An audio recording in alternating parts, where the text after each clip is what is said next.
Sabda Kehidupan September 2023. Setiap hari aku hendak memuji Engkau dan hendak memuliakan namamu untuk seterusnya dan selamanya.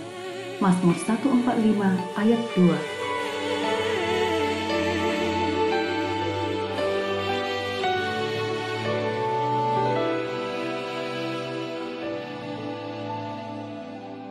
Kutipan dari kitab suci yang ditawarkan untuk membantu kita sepanjang bulan ini adalah sebuah doa. Doa yang diambil dari sebuah ayat dari Mazmur 145. Mazmur adalah sebuah komposisi yang mencerminkan pengalaman religius individu dan kolektif bangsa Israel selama perjalanan sejarah mereka menghadapi tantangan kehidupan sehari-hari. Doa yang diekspresikan dalam bentuk puisi yang dilambungkan kepada Tuhan sebagai ratapan, permohonan, ucapan syukur, dan pujian. Hal ini mencakup berbagai perasaan dan sikap yang dialami oleh manusia selama hidup mereka dalam hubungan mereka dengan Allah yang hidup. Tema yang mendasari Mazmur 145 adalah kerajaan Allah. Pemazmur berdasarkan pengalaman pribadinya memuji kebesaran Allah. Besarlah Tuhan dan sangat terpuji. Pemazmur mengagungkan kebaikan dan keuniversalan kasih-Nya. Tuhan itu baik kepada semua orang dan penuh rahmat terhadap segala yang dijadikannya. Pemazmur mengakui kesetiaannya. Tuhan setia dalam segala perkataannya dan penuh kasih setia dalam segala perbuatannya. Dan bahkan lebih jauh lagi, Ia melibatkan semua makhluk hidup dalam nyanyian kosmik.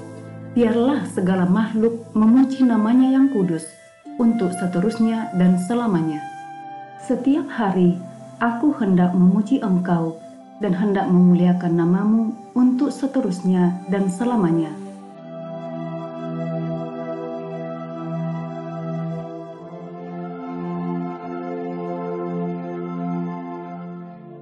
Namun, di zaman modern ini, orang terkadang merasa ditinggalkan dan sendirian. Mereka khawatir bahwa apa yang terjadi setiap hari adalah kebetulan saja, serangkaian peristiwa yang tidak berarti dan tanpa tujuan. Mazmur ini meyakinkan dan menyatakan pengharapan. Allah adalah pencipta langit dan bumi.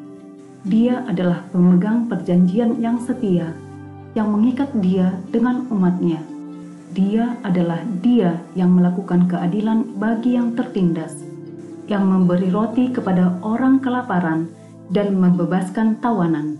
Dialah yang membuka mata orang buta, membangkitkan orang yang jatuh, mengasihi orang benar, melindungi orang asing, memelihara anak yatim dan janda. Setiap hari aku hendak memuji Engkau dan hendak memuliakan namamu untuk seterusnya dan selamanya.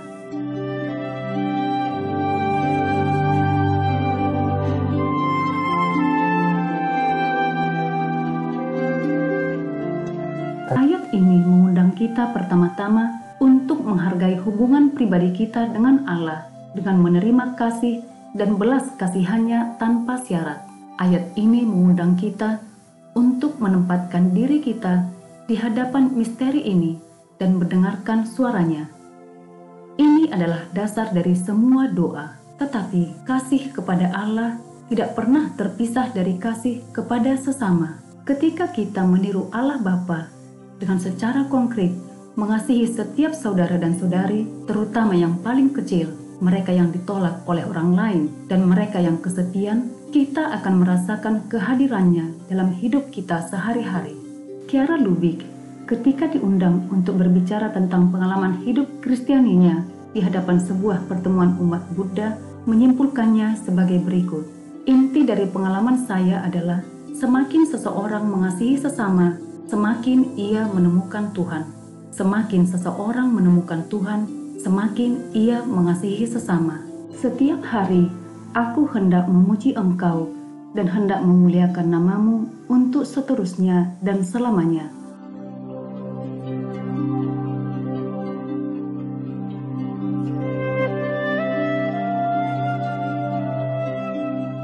namun ada cara lain untuk menemukannya.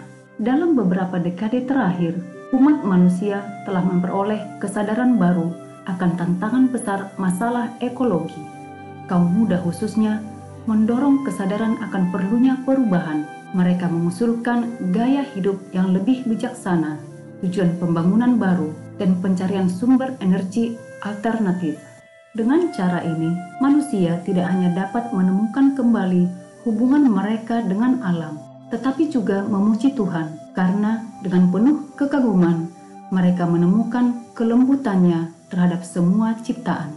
Ini adalah pengalaman Venant, yang sebagai seorang anak di negara asalnya Burundi, biasa bangun subuh dengan suara kicauan burung, dan kemudian melakukan perjalanan puluhan kilometer di hutan untuk pergi ke sekolah. Dia merasa sangat selaras dengan pepohonan, hewan, sungai, bukit, dan teman-temannya. Dia memiliki perasaan dekat dengan alam dan merasa bahwa dia adalah bagian yang hidup dari sebuah ekosistem di mana makhluk dan sang pencipta berada dalam keharmonisan penuh. Kesadaran ini menjadi pujian tidak hanya di saat itu, tetapi sepanjang hari. Ada yang mungkin bertanya tentang kita yang tinggal di kota. Menjaga alam adalah hal yang jarang terjadi di kota metropolitan yang dibangun oleh tangan manusia di tengah hiruk pikuknya dunia. Namun, jika kita mau, pemandangan langit biru yang terlihat sekilas di antara puncak-puncak gedung pencakar langit sudah cukup untuk mengingatkan kita akan Tuhan, atau seberkas sinar matahari yang berhasil menembus jeruji besi penjara, sekuntum bunga, padang rumput, atau wajah seorang anak kecil. Setiap hari, aku hendak memuji Engkau dan hendak memuliakan namamu untuk seterusnya dan selamanya.